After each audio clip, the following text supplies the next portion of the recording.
national est implanté au Palais de la Rose. Oui, c'est ça. Al-Warda. À la Manouba. Palais de la Rose. Ce palais a été édifié en 1798. Sur ordre de Bey Hamoud Pacha. Dans cette région, connue pour la douceur climat.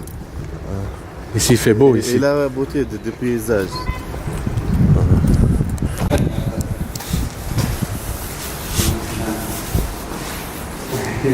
Ah ouais. C'est beau, hein? Ouais, c'est un vieux palais. Vous êtes français? Tunisien et belge. Tunisie-belge. Ouais. D'accord. Donc, le musée militaire, c'est un vieux palais bellical. Hein? Donc, donc, il est construit fin du XVIIIe siècle, donc 1798, par le 5e bey husseynite Hamouda Pacha. Hamouda Pacha. Hamouda Pacha, donc c'est un bey réformateur. Hein? Donc, Progressiste. Oui, progressiste. Donc, il a construit ce palais comme résidence secondaire. D'accord. C'est beau, hein? Un beau palais avec les femmes et tout. Ouais. 4 femmes, comme Hussein Bey. Ouais, plus que 4. Alors. 4 seulement les officiels. Hein? Ah ouais, parce qu'il y a tous les officiers. Ouais. Donc, et après, donc moitié du 19e, donc, il est transformé en caserne de la cavalerie.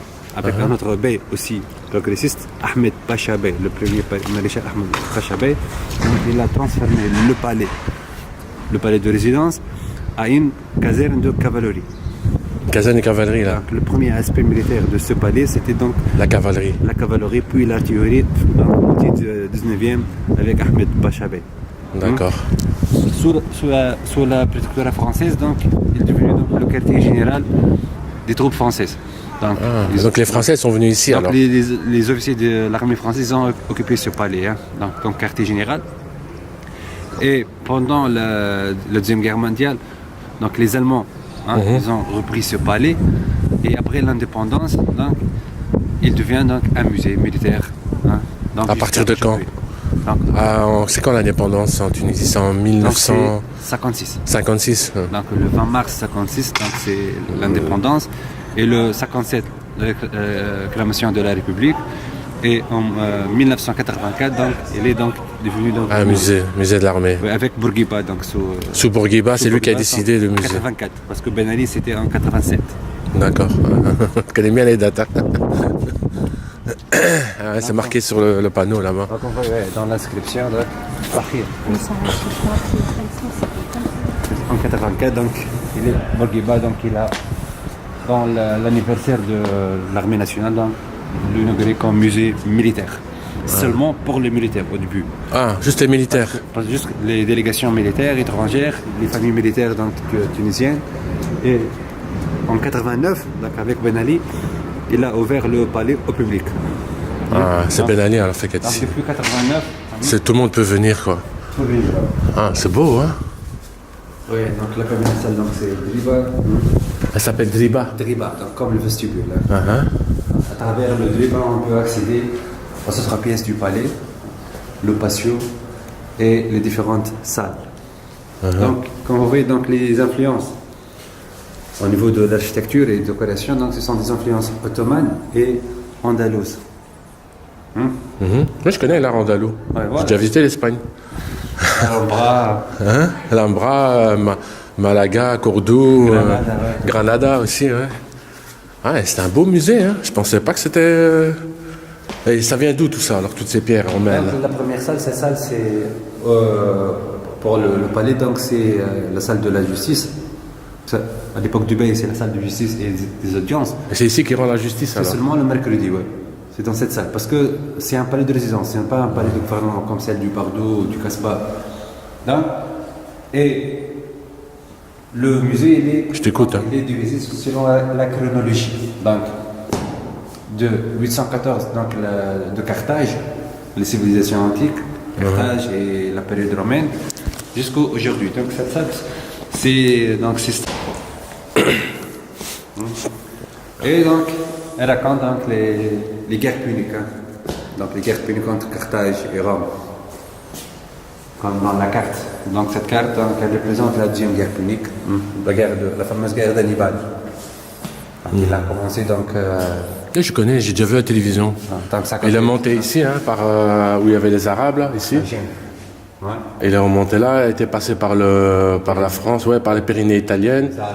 Et il est arrivé jusque-là, et là on lui a dit de détruire, mais il n'a pas voulu détruire. Alors les autres sont descendus, ils ont détruit Carthage. Ouais. Après il revient, mais c'est trop tard. Donc il a fait de grandes batailles en Italie, comme celle-là, comme la bataille de Trasimène. Donc Trasimène, c'est une embuscade dans le nord de l'Italie. Donc il a tué plus de 15 000 Romains dans cette embuscade. C'est le lac de Trasimène. Des exemplaires dans les flottes carthaginoises. De l'époque. Ouais. C'est une constitution, ça. Ouais, sans trirème.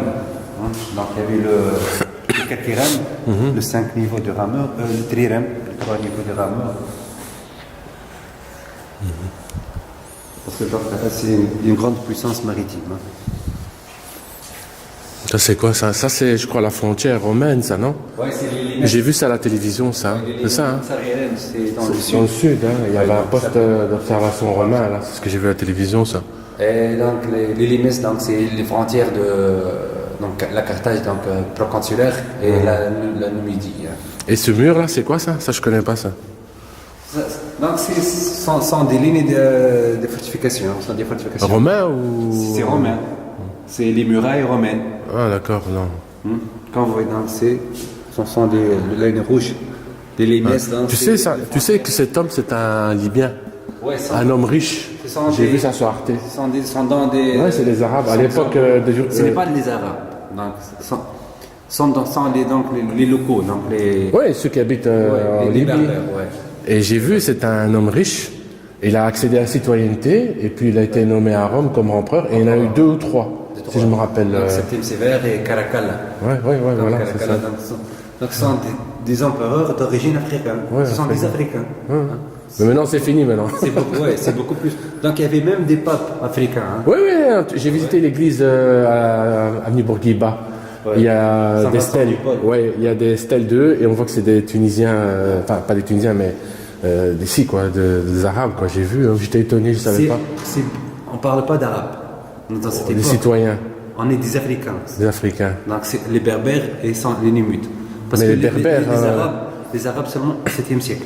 Mais les Berbères, il n'y a rien pour eux ici. Les Berbères, il n'y a pas un mausolée, il n'y a pas un monument, il n'y a pas d'histoire d'eux. Si, il y avait à Douga par exemple. À Douga, j'ai visité cette archéologie de Douga. Donc il y avait un mausolée berbère, un mausolée numide. Et ça, c'est qui? Hannibal. C'est Hannibal, ça? C'est original, ça, ou non, une reproduction? Une reproduction, oui. Une reproduction en tant que des officiers faits ici. Donc le général de la deuxième guerre punique et son père, Amilcar Barca. Le père des catapultes. C'est avec ça qu'ils catapultent. Après les Romains, donc il y avait les Vandales, qui sont restés à peu près un siècle en Tunisie, et après donc il y avait les Byzantins. Les Byzantins jusqu'au 7e siècle.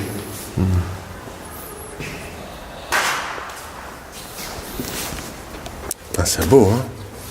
Je filme, hein. Après je fais des photos, hein. C'est beau, hein. Je pensais pas que c'était aussi beau que.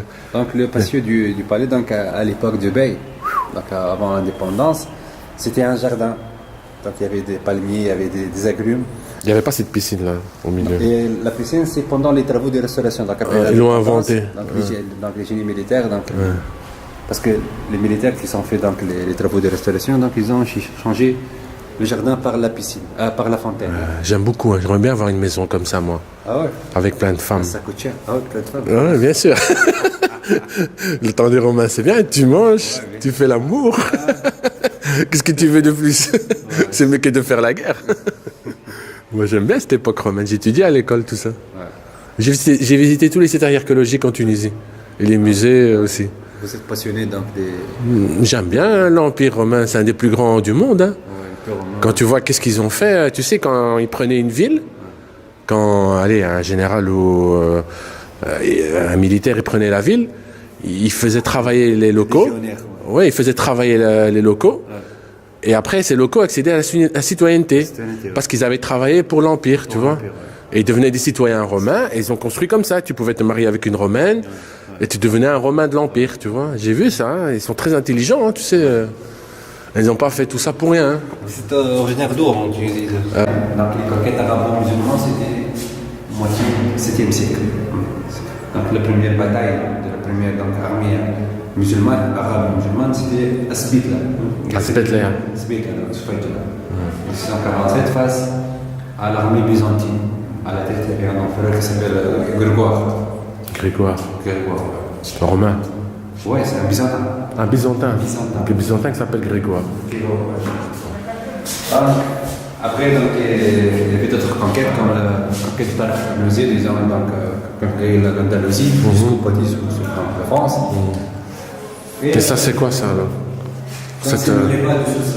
Ah, ça, c'est le riba de Sousse. C'était comme ça avant alors? C'est le riba de Sousse. Ah, ok. Parce que c'était une prison avant. Hein. Ils m'ont dit là. Fortification, le mec est devenu une prison. Il y avait tous. Il y avait des fortifications, il y avait des prisons, il y avait beaucoup de choses. Ah, riba. C'est tout un écosystème. Donc, la première dynastie indépendante arabo-musulmane, la dynastie Aghlabide. Son capitale, c'était Kouron. C'est une dynastie très puissante, on voit donc les frontières. Donc, elle domine le détroit de la Sicile et de Messine, hein, dans les îles, donc Sardaigne, la Corse, et donc dans l'ouest, jusqu'à Bougie en Algérie, et donc à l'est jusqu'au Tripoli. Ok, bon, les Aghlabites. Ouais. Après, la deuxième dynastie indépendante, c'est les Fatimides. Fatimides. Le califat fatimide. Ils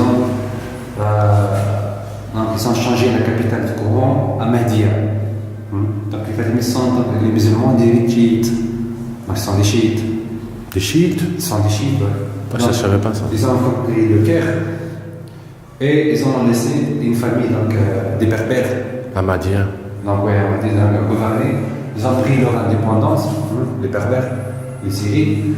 Après, donc, il y avait donc, les marabouts, les Mouhidoun. Ils ont venu de Marrakech, du Maroc. Donc, ils ont venu dans toute l'Afrique du Nord. Jusqu'au Kef. Ouais, donc. Beaucoup au Kef, les Marocains. Au Kef, ouais. Et après, donc, il y avait les Hafsides, le sultan de Hafsides. Donc, ils ont changé de Tunis. Donc, Tunis elle est devenue capitale pour la première fois avec le Hafsid dans le XIe siècle, jusqu'à aujourd'hui. Tunis est capitale jusqu'au XVIe siècle. Le conflit entre les Ottomans et les Espagnols à Tunis. Et ça, c'est quoi ça? Une catapulte? Une catapulte, oui. Elle date de quand? Romaine ou quoi? Non, c'est médiéval, donc c'est arabe. Ah, c'est médiéval. C'est médiéval. Toujours les boules. C'est quoi alors ici? Ça sont les appartements privés de la famille Bélical. Les appartements privés, toujours ils ont la même forme, la forme du courroie grec. Ouais. Et donc, aujourd'hui, elle est consacrée au conflit ottoman, donc le période ottomane, et le conflit ottoman et les Espagnols. Parce que les Ottomans ils sont venus à Tunis pour chasser les Espagnols. Ah, ils sont venus ici pour... Oui, bien sûr. Ici, on voit donc les outils. Donc, les armes des corsaires, donc les corsaires ottomans, turcs. Tu reçois un coup avec ça, tu bouges plus. Hein. Ouais. Punaise. Les pavillons turcs, là. La tour de Kran à Djerba. Donc, ils ont fait une bataille donc, entre les Espagnols et les Ottomans à Djerba. Donc, ils ont... Ça, c'est où à Djerba? J'ai jamais vu. C'est Djerba, oui. Ça, c'est quoi ça? C'est Burj Razi Mosfa. Un borge sur la... Un petit alors. Ouais, donc ils ont construit une tour avec les crânes des Espagnols, des Ottomans. Aujourd'hui, elle n'existe pas. Aujourd'hui, elle n'existe pas. Donc, un bey, donc Ahmed Bey, au moitié du 19e siècle, donc il a détruit le tour. Toujours détruire. Jamais construire. Parce qu'avec les crânes des Espagnols, les corsaires, donc Dargut, son frère, donc Khaireddin. Turc. Oui, ils sont des corsaires, ils travaillent avec les Turcs, mais... Ils sont comme des mercenaires, quoi. Ils sont comme des mercenaires, parce qu'ils peuvent être des Grecs, mais ils sont des musulmans. Piri Reis, c'est un navigateur turc.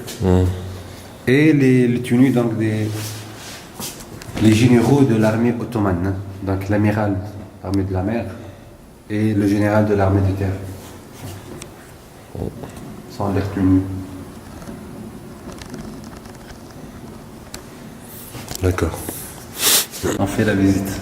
Alors, Donc là, tous ces armes, tous ces vieilles armes sont des armes du XVIe siècle. Donc, sont les premières armes à feu qui sont venues en Tunisie avec les Turcs. Donc, ce sont les Turcs qui ont ramené ces armes à feu. Donc, les carabines, ces canons manuels. Canons manuels du XVIIIe siècle. c'est beau, hein. Ouais. C'est lourd aussi, ça, c'est très lourd. Je sais pas comment ils font pour porter ça toute la journée. Ouais. Je tire 5 fois, je tombe par terre. Moi. Donc, les carabines, Des grenailles, ça. C'est des grenailles, c'est des billes qu'ils mettent dedans. Turcs. Ouais. carabines du 16e, Sinan Pacha. Donc, c'est lui qui a commandé les janissaires en Tunisie. Ici. Donc, l'armée ottomane en 1574. Encore les armes. Les armes. Donc, ouais. Les canons. Ils ont ramené avec eux aussi donc, le tabac, ouais, la pipe. Hein, pipe.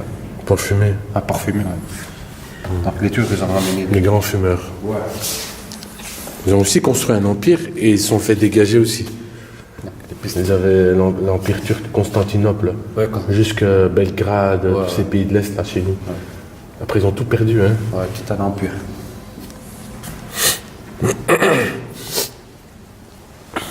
Les armes blanches. Le fameux yatagan. Le yatagan turc, ouais. Donc même en France, les académies donc, françaises, donc les nouveaux officiers, donc, ils font la cérémonie avec le yatagan turc. Ah, c'est Ouais, dans leur cérémonie de promotion. un pistolet.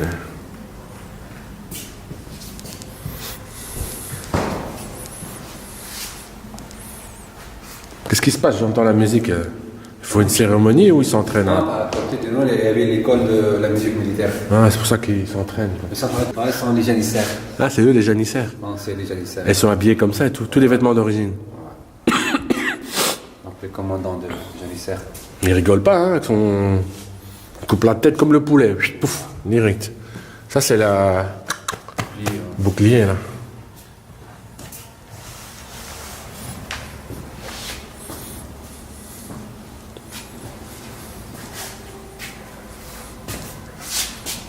Je vais te montrer après.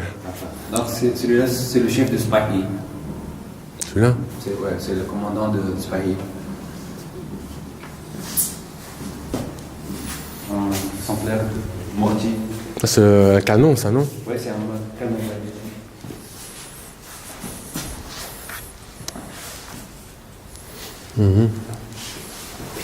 C'est vraiment beau, hein. J'aimerais bien avoir une maison comme ça, moi.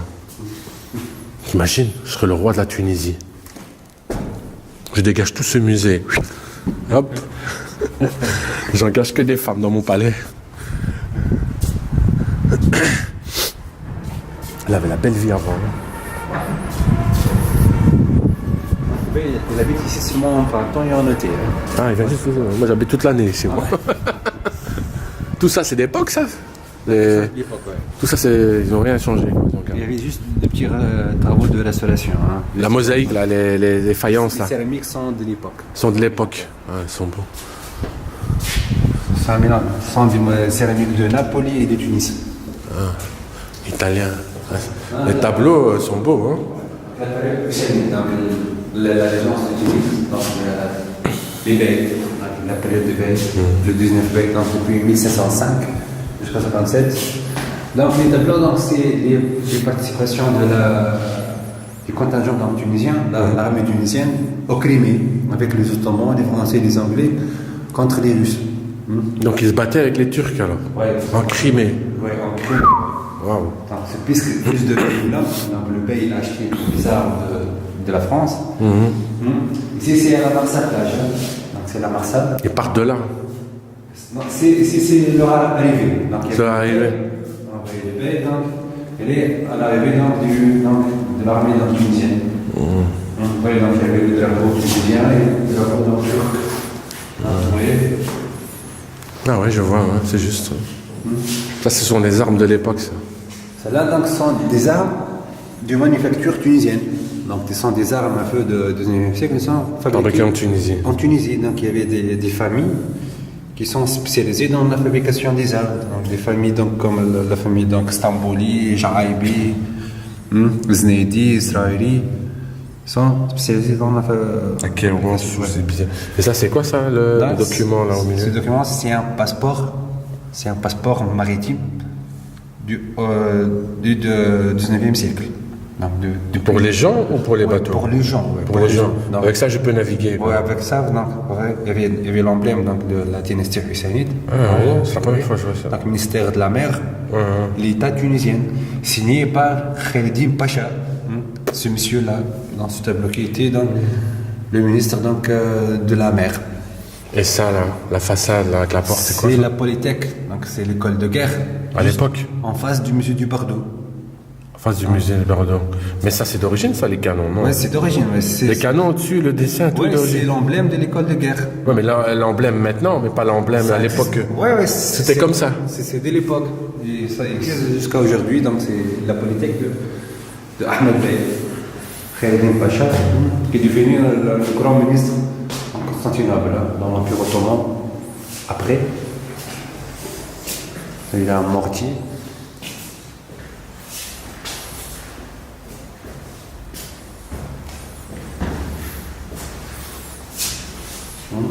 Un médaille de le premier maréchal Ahmed Bey frappé en France après leur visite à Paris.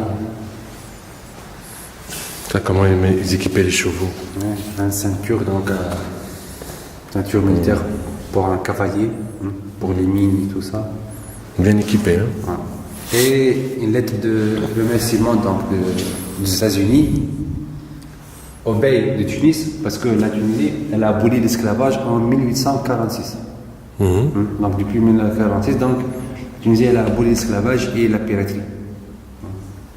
Donc cette lettre en anglais, donc elle est envoyée par... Ça c'est quoi ça, ce tableau? Ce tableau... Ça représente quoi?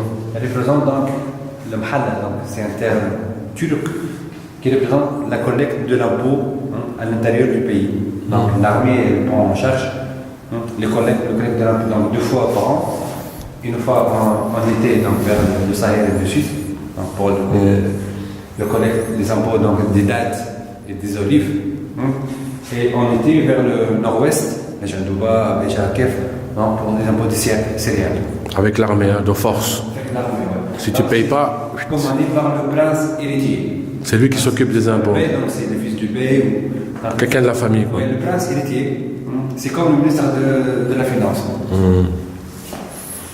Et ça, c'est quoi? Donc, c'est les officiers de l'État husseynite du 19e siècle. Donc, des officiers, des sous-officiers et des soldats husseinites. Et cette pièce, ça a été quoi? Ça, c'est celle de la période, ça veut dire quoi ça? À l'époque, ça servait à quoi cette pièce ici? C'était une chambre ou... Cette pièce, c'est une cuisine. C'est la cuisine du palais. Parce qu'à travers ce couloir, on ramène le plat vers la salle d'apparat. C'est vraiment beau, hein? Oh, j'aimerais bien avoir une maison comme ça. Maintenant, ce sont les officiers donc, de l'armée hussénite.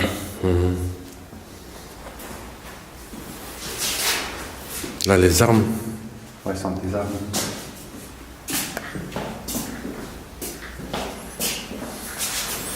Les habits. On s'habille bien, hein? Oui, ce sont les officiers là. De beaux habits, hein? Le chef du protocole. Le Bechater, il s'appelle le Bechater. Bechater. Voilà. Attends, je vais filmer ici. Les 2 tableaux, là. Celui-là, c'est Sadok Bey. Le Bey a son époque signé la convention de la protectorat. Le père de Hossein Bey, c'est ça? Non. Sadok Bey, c'est le premier... Non, Sadok, ouais. il a gouverné donc, pendant la signature de la convention de la protectorat, donc fin du 19e siècle, 1881. Mais il n'avait pas de pouvoir, hein? Parce qu'on lui disait signe là, il signait là. Ouais, bien sûr. Une marionnette. Ce tableau, il représente quoi là? Une révolution de 63. Tuerie de Jlas. C'est où ça, Jlas? C'est Coran. Ouais, dans la Médina, ils ont voulu faire une révolution. Ouais, c'est. Pourquoi? Donc il y avait une augmentation des impôts, hein, Ah ouais. c'est comme les gilets jaunes. Hein. Ou bien comme ici. Donc après la guerre de Pyrémée, donc en 1863, Il faut l'argent. il y avait une augmentation, ils ont doublé les impôts des 36 jusqu'aux 72 réels. Donc les gens donc, qui sont pauvres, ils La ont révolte. revolté contre les représentants du Bey. Casquette rouge, là. Il y avait donc Dieu. C'est beau, hein. La mitrailleuse. Mitrailleuse Gatling. Gatling, déjà. Gatling. Aux États-Unis, ça, Mitrailleuse Gatling. américaine, oui, elle est américaine. Et donc on a toute une collection dans le musée militaire. Donc c'était comme cadeau de la République française au Bey de Tunis. Donc, Ça, c'est qui? Voilà, c'est Hamouda Pacha. Mahmoud Pacha. Donc le Bey qui a construit ce palais. L'original c'était dans le musée de Stockholm en Suède. Une copie, ça. Elle est désignée par un Européen, un Suédois.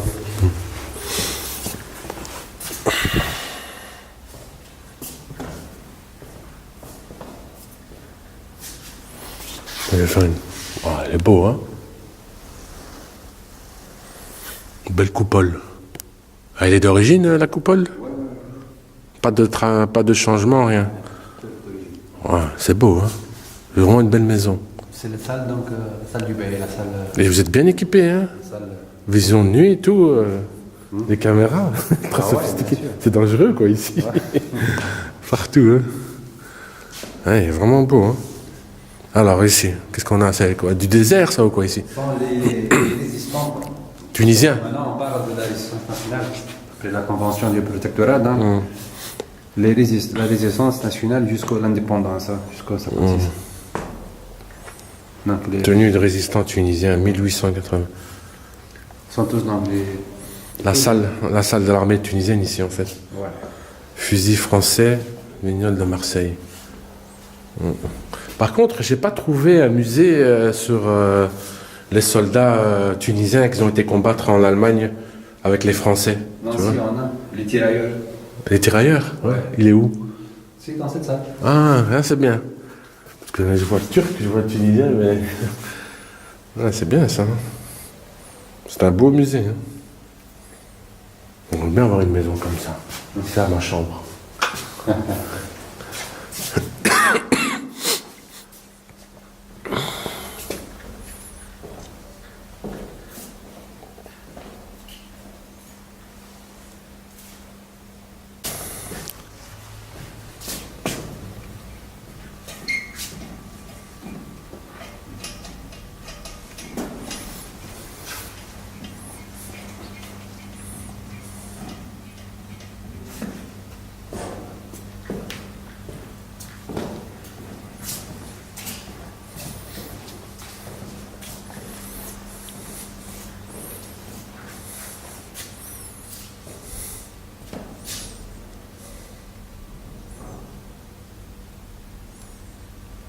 Ça vient d'où ce canon?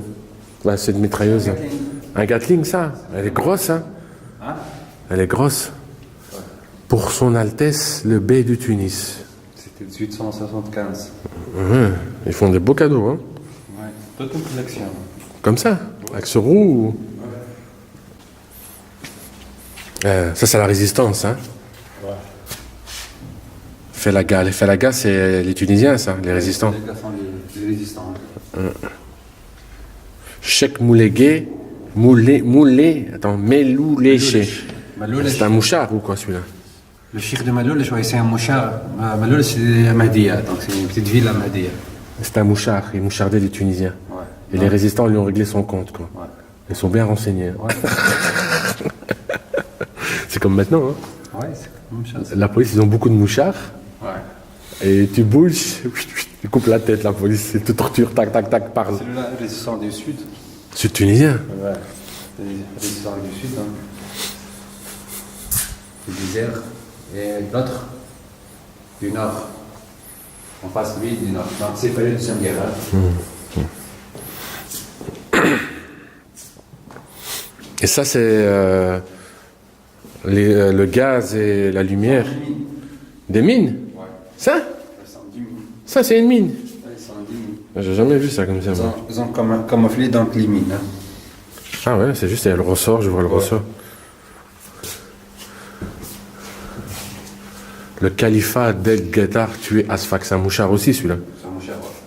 Ouais. Ah ben, Donc à ça. direct, fusillade. 3 policiers tués à Moknin, le lieutenant de gendarmerie tué à Menzel Bouzelfa. Oh, wow, wow. Ça rigole pas, hein?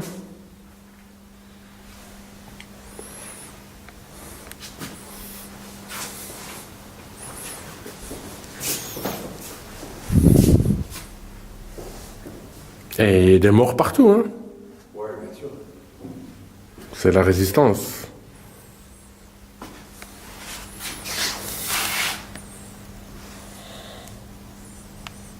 L'armée, les tenues de l'armée. Ouais, après l'indépendance.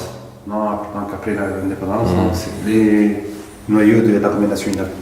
Puis un colonel. Une mitrailleuse américaine, la résistance du Sud. C'est pas Cherbourg. J'ai jamais vu cette mitraillette, même à la télévision, j'en vois jamais. Là, utilisé donc. Avec un disque, une espèce de truc rond, hein. Et là, elle est utilisée pendant la bataille d'évacuation en 58. À Bizerte. Ahmed. Parce que Ahmed en 58, Bizerte, 75. Et celui-là, c'est qui? Variation, quoi. C'est un sergent, non, l'armée de terre. C'est un L'armée de sergent terre. de l'armée de terre. Donc la première noyau, donc. Parce que la première noyau, il n'y avait que l'armée de terre en 56, le décret loi donc de l'armée nationale. Et les batailles d'évacuation, donc Hermed au sud en 58, Bizerte 61. Et la photo là. La photo du dictateur, Habib Bourguiba, là. C'est Bourguiba, donc le premier anniversaire de l'armée nationale. Donc il a donné le drapeau au premier général de l'armée. Il a pris le pouvoir, mais en éliminant tous les opposants. Ouais, ouais. C'est comme ça que ça marche en Tunisie. Jusqu'à 57, ouais. On élimine tout et on prend le pouvoir. C'est le fondateur de. Et des armes de Saint-Étienne. Ça pèse lourd. Et des Mauser allemands. Waouh! Ils ont utilisé par les résistants. Il est lourd, hein? Après par le noyau des soldats tunisiens. Hein. C'est l'indépendance. Et Bourguiba, La statue. donc, qui était le premier ministre de la Défense. Hein. Celui-là. Le premier chef de gouvernement. Premier partout. Après, Premier coupeur de tête, premier président. et un certificat médical. Avec la copie. Ici, c'est la salle de quoi, ici? Les mitrailleuses. Des mitrailleuses. Indépendance. Années 70, années 80. Par ici, on en a 2.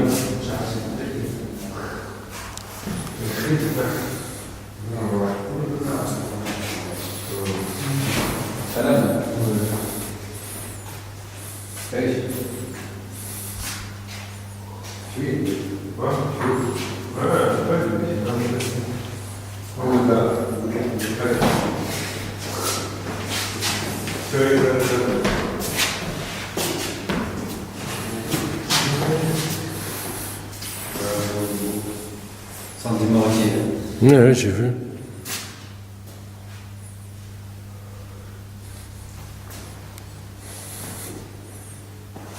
Donc, des unités spéciales. Premier uniforme. Celui-là? Ouais. Après, ils ont changé. Donc, le berrelier.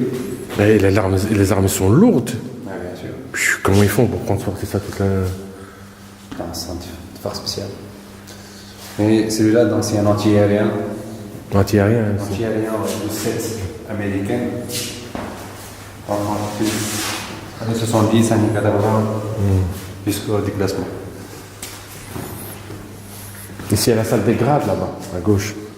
Il y avait des symboles des différentes formations des écoles militaires, donc le Kosovo, l'Académie militaire. C'est beau, hein? Vraiment une belle maison, hein? Et des galeries, là. du palais sont des vieilles photos du palais. Donc, On peut voir comment c'était à l'époque. ouais, C'est bien ça. donc en 19e. J'aime bien les vieilles photos. Tu vois vraiment comment c'était. Ouais.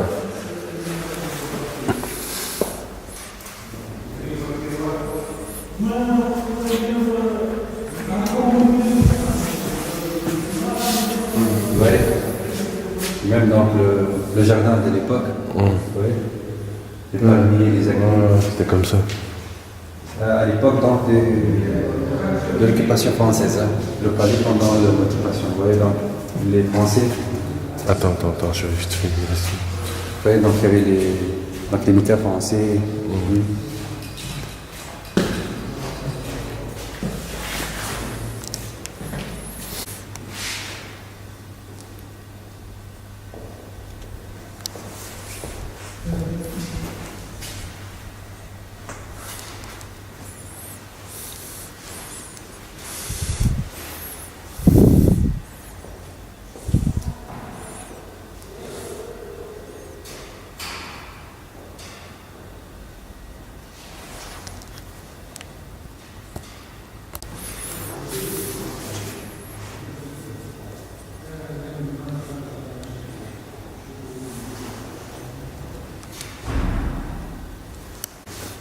T'es où?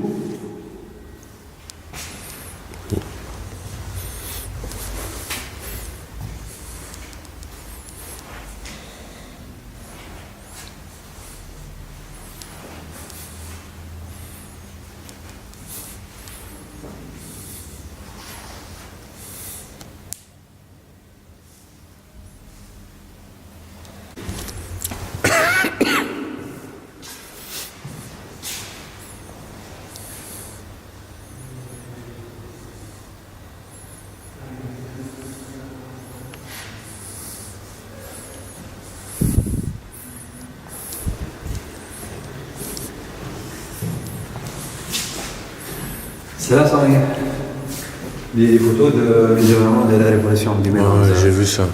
La participation de l'armée donc, pour le maintien de la paix pendant la révolution. Tu sais que... Bon. Je vais raconter quelque chose comme ça qu'à un moment... Pour moi, c'est pas un héros.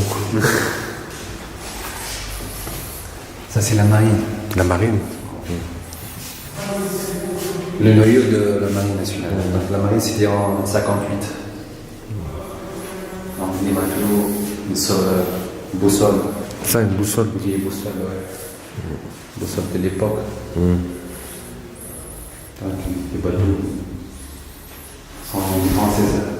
En française.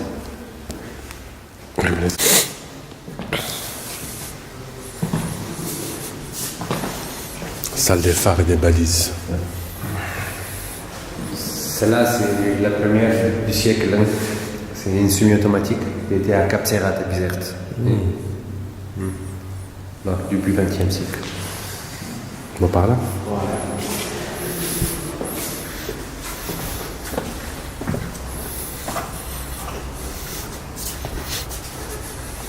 Ça, c'est quoi ça ici? C'est une commission d'histoire militaire aussi. Il y avait des bureaux. Donc, L'administration. voilà. Même quand il pleut, c'est beau ce palais. Ouais. C'est ici. Il est vraiment magnifique. Hein. Waouh. Ah, il y a une sortie par là aussi. Ouais, bien sûr. C'est la même entrée. On est venu par là? Oui, on a eu. Ah, ok.